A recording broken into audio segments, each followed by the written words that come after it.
کافی دیر خاموش رہنے کے بعد اس نے کہا، تم نے ان ذلیل لوگوں پر اتنا اعتبار کیوں کر لیا؟ کیا تم ایک احمق انسان نہیں ہو؟ مجھ سے بڑا احمق انسان اس روئے زمین پر کوئی دوسرا نہیں ہے۔ اب بتاؤ کیا کیا جا سکتا ہے اس سلسلے میں؟ بس شیلی، یوں سمجھ لو کہ جب انسان ایسی مصیبتوں میں گر جاتا ہے جن سے نکلنے کے لیے اس کے اپنے ہاتھ میں کچھ نہیں ہوتا، تو پھر وہ ان دوستوں کے سہارے تلاش کرتا ہے جن سے اسے کچھ امید ہوتی ہے۔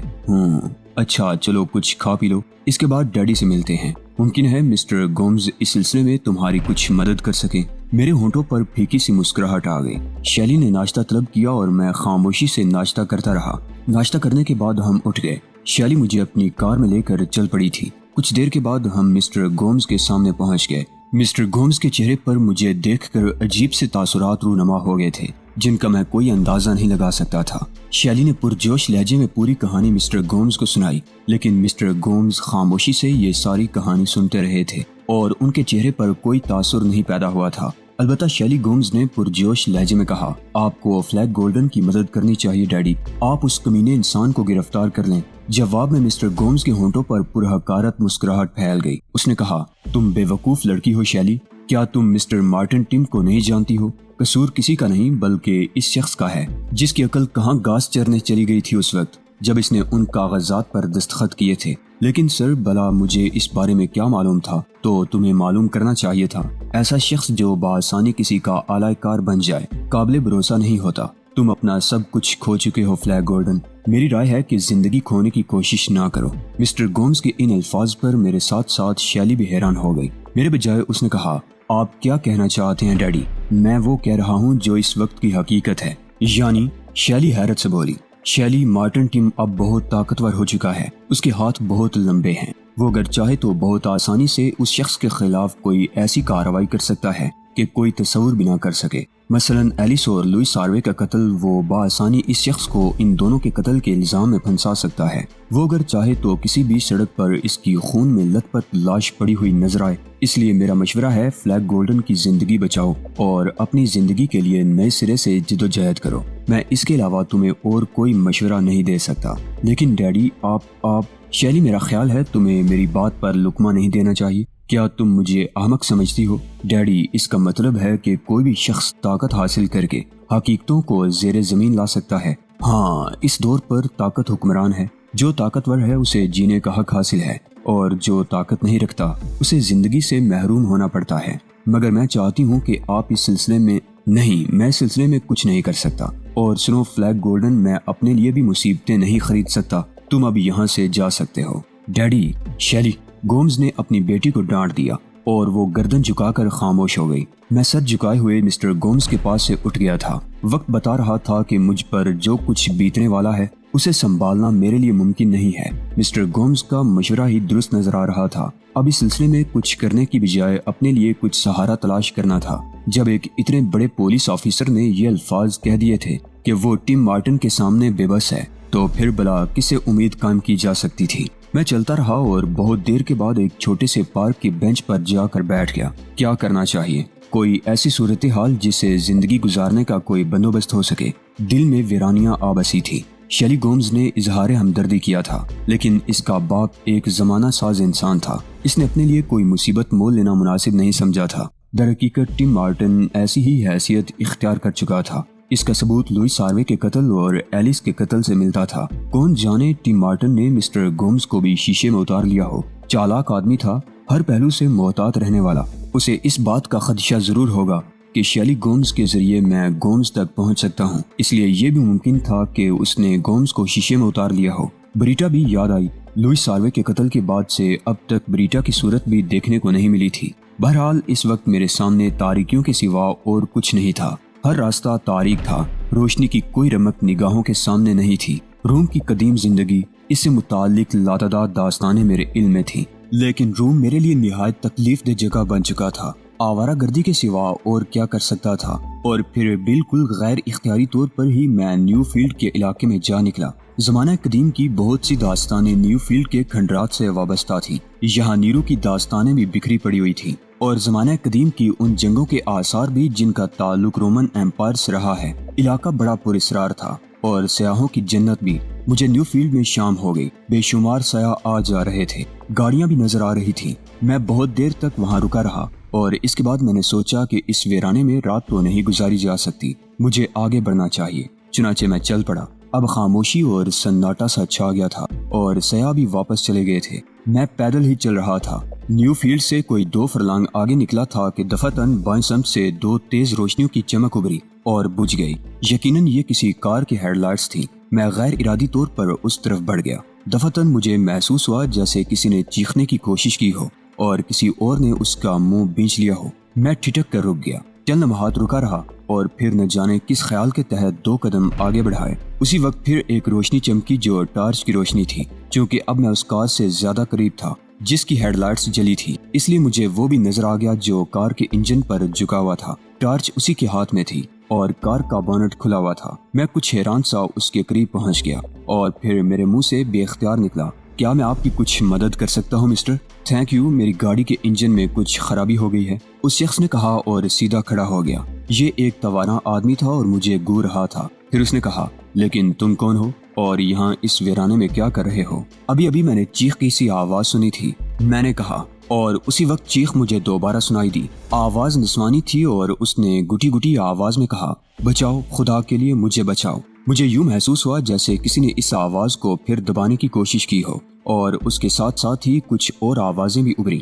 غالباً کوئی ان کھنڈرات کے عقب سے نکل کر بھاگا تھا جن کے آثار نظر آ رہے تھے۔ اس وقت بانٹ کے قریب کھڑے ہوئے تنومند آدمی نے ہاتھ میں پکڑی ہوئی ٹارچ پوری قوت سے میرے منہ پر دے ماری۔ اگر ٹارچ میرے منہ پر پڑ جاتی تو یقینی طور پر میں انٹا غفیل ہو جاتا، لیکن غیر ارادی طور پر میرا ہاتھ اٹھا اور ٹارچ میری کلائی پر پڑی۔ لیکن یہ ضرب میرے لیے شدید نہیں تھی۔ اس نے اپنا وار خالی جاتے دیکھ کر مجھ پر چھلانگ لگا دی، لیکن میں جھکائی دے کر بچ گیا اور میں نے غیر اختیاری طور پر اپنی ٹانگ گما دی۔ اس کے حلق سے ایک آواز نکل گئی تھی اور پھر اپنا گھٹنا اس کے سینے پر زور سے جما دیا۔ اچانک ہی مجھے یوں محسوس ہوا کہ کوئی اور بھی میری جانب آ رہا ہے۔ جس شخص کی میں پٹائی کر چکا تھا وہ میری ضربوں سے نڈال ہو گیا تھا اور میں نے محسوس کیا تھا کہ اب وہ شدت تکلیف سے تڑپ رہا ہے۔ لیکن آنے والے بھی اگر مجھ پر حملہ ور ہو گئے تو کیا میں ان سے دفاع کر سکوں گا؟ میں نے کسی کو اپنی جانب دوڑتے ہوئے دیکھا تھا، پھر 2 اور افراد کو دیکھا جو اس کے پیچھے لگے ہوئے تھے۔ آن کی آن میں وہ میرے قریب پہنچ گئے۔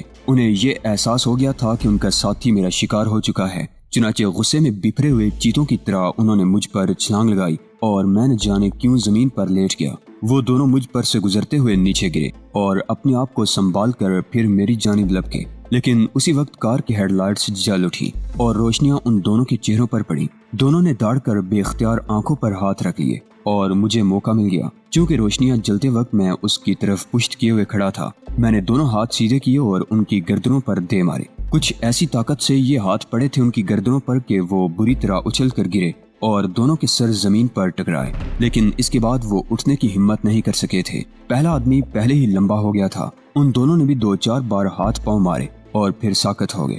میں ابھی تک بوکھلاہٹی کا شکار تھا۔ میری سمجھ میں نہیں آیا تھا کہ یہ سب کچھ کیا تھا، روشنیاں کس نے جلائی ہیں اور میں کس چکر میں پڑ گیا ہوں۔ البتہ دل میں ایک اعتماد سا جگہ تھا۔ اب تک ایک بزدل چوہے کی مانند ہر ایک کے ہاتھوں میں کھیلتا رہا تھا۔ میری جسمانی قوت اتنی ہے کہ میں کسی سے مقابلہ کر سکوں اور اگر تھوڑی سی ہمت اور جدوجہد کروں تو اپنے لیے جگہ بنا سکتا ہوں۔ اسی وقت کار کی ہیڈ لائٹس دوبارہ بجھ گئیں، پھر وہ سٹارٹ ہوئی اور تھوڑی سی آگے بڑھ کر میرے قریب پہنچ گئی۔ سٹیئرنگ پر کوئی بیٹھا ہوا تھا۔ اس کی آواز ابھری، جلدی آؤ پلیز، جلدی آؤ، گاڑی میں بیٹھ جاؤ، پہلے ذرا بونٹ بند کر دو۔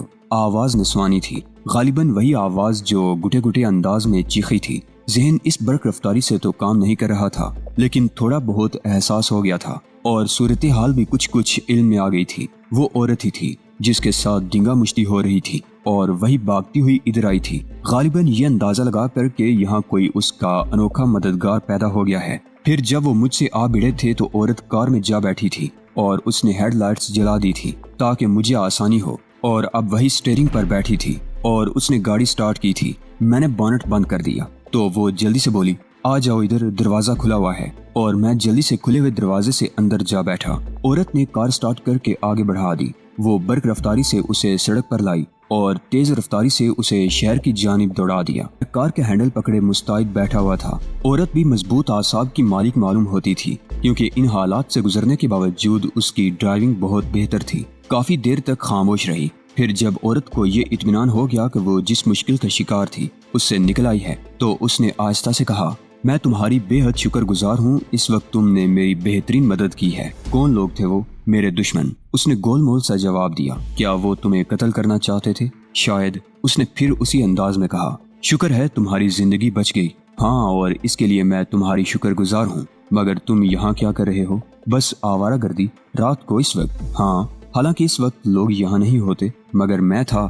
شاید تم مجھے اپنے بارے میں کچھ بتانا نہیں چاہتے، شاید۔ خیر، میں صرف اتنا جانتی ہوں کہ تم میرے محسن ہو، اور مجھے خوشی ہے کہ میری اس وقت کی آوارہ گردی آپ کے کام آ گئی۔ تم ویسے بھی شاندار شخصیت کے مالک ہو، کیا تم مجھ سے اپنا تعارف نہیں کراؤ گے؟ نام پوچھنا چاہتی ہو؟ ہاں، ابتدا میں نام ہی پوچھا جاتا ہے۔ میرا نام فلیک ہے، اس سے آگے پیچھے کچھ بتانا میرے لیے بے مقصد ہوگا، اور لوگ مجھے ہیلن گاربو کے نام سے جانتے ہیں۔ تھینک یو میڈم، میں نے جواب دیا۔